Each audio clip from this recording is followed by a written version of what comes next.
Hello everyone, hope you enjoyed colorizing the background of a line art image. Today you will be practicing colorizing the lines in a line art image. And just as a reminder, you will be searching for a new image today. And once you have found that image, you will open it up in Photoshop. Okay guys, I'm going to go ahead and open Photoshop now. I have already saved my image, so I'm just going to open it. And now that I've opened my image, I'm gonna make sure my profile is assigned to RGB.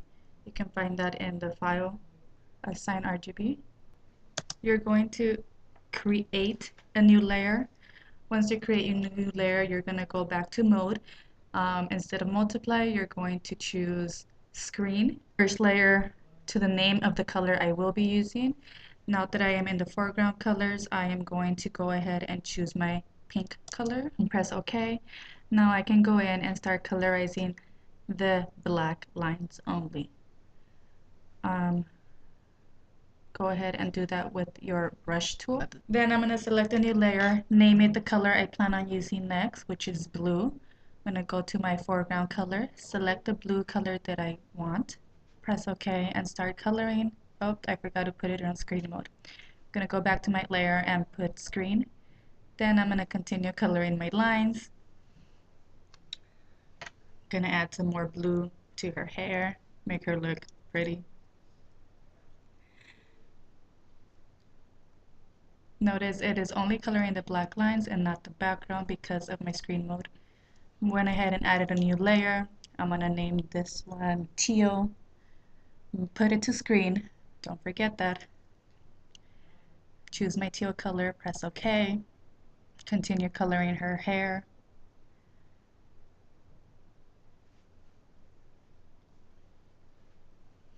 To make the process faster, I can also choose to make my brush diameter larger. That way I cover more areas. Or smaller depending on what you're coloring.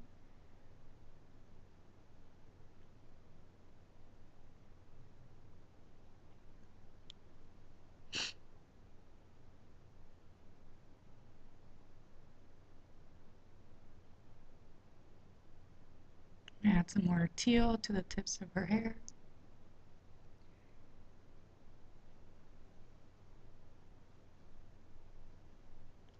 Go ahead and make another layer for my other color. This is very important. That way, if you're not satisfied with that color, you can change it, and I will show you how to do that in a moment. Or you can just turn it off and start all over. Your choice. Now I'm going to do pink flowers. Go back to my foreground color, select my pink.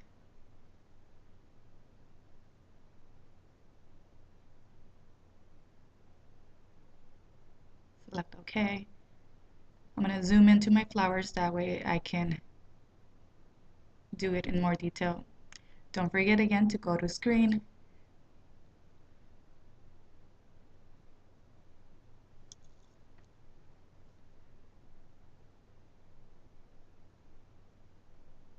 Now as I color these, maybe I decided that I do not like the pink color and I want to change it. As I mentioned earlier, I'm going to show you how to do that in a second, which is why it is very important to make a new layer for every color. It saves you a lot of time when you switch the color of that particular color that you chose for that detail. You can also always turn it off and start a new layer if you'd like to do that. When you finish coloring it,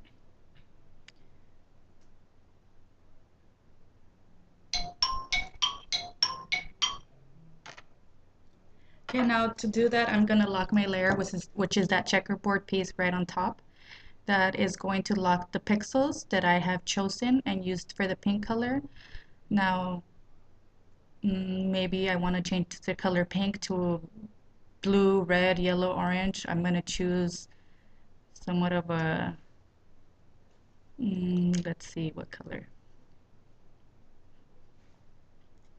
Maybe like a red orange or red. Bright red for my flowers instead. So now that I selected it, I am going to go ahead and press Alt backspace if I'm a Windows user, or if I am using a Mac, I am going to press Option Delete, and that is going to automatically change the color of that layer from pink to red orange. And now I'm going to continue and color the rest of my image. Once again, choosing a new color, a new layer for every color. Don't forget, go back and put your screen.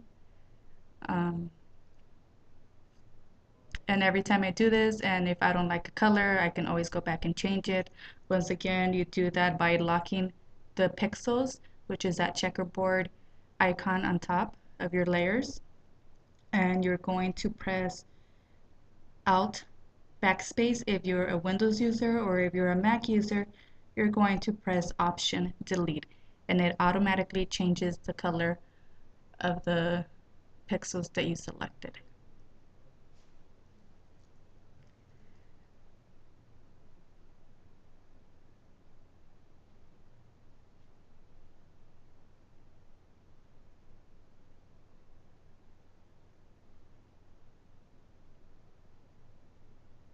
It's easy to get carried away just starting a new color and trying to color your lines, and then you realize, oh, I forgot to add the screen. As you see, I've been doing that.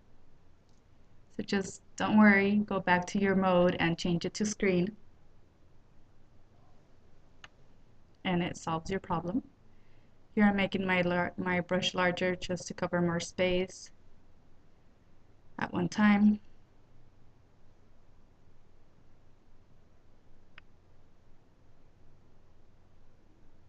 And now I noticed that, hey, I forgot to color one of my hair. So I'm gonna go choose my foreground color, choose the eyedropper tool, click on the color that I wanted on the hair that I have outside, and it is automatically going to find that color for me.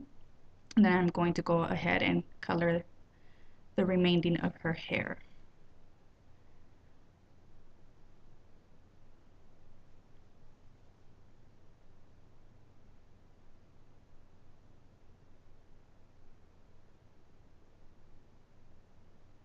I'm gonna start coloring her lips.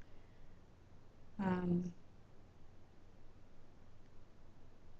I did forget to add a new layer, which I can easily create a new one or turn that layer off and do it over. But if I think the layer is fine and I'm not going to erase it again, I should be okay.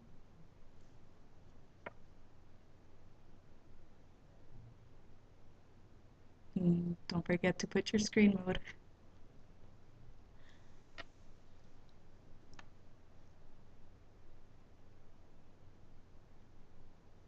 Add your new layer, label it whatever you're going to be painting, screen. I'm doing the shirt now.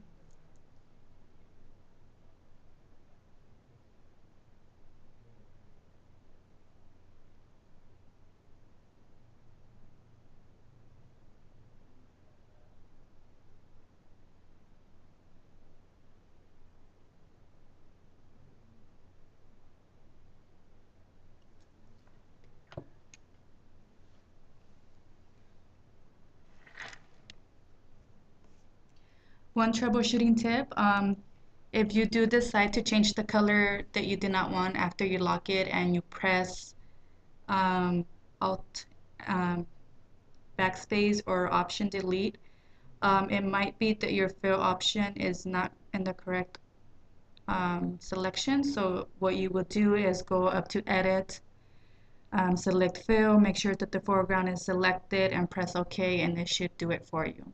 Once you finish your image and you're satisfied with it, go ahead and go to File, save it.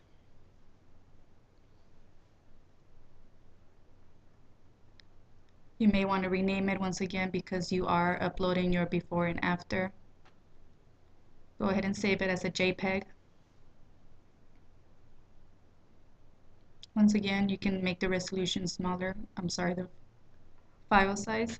That way it is easier to upload to, excuse me, your wiki. And then if you want to save it as a Photoshop document, you can continue doing that as well. You can alter it at a later time if you like. That is it for our tutorial for colorizing the background of a line art image. If you have any questions or comments, please be sure to drop them off in the comment drop box all the way down at the last part of our wiki. Thank you.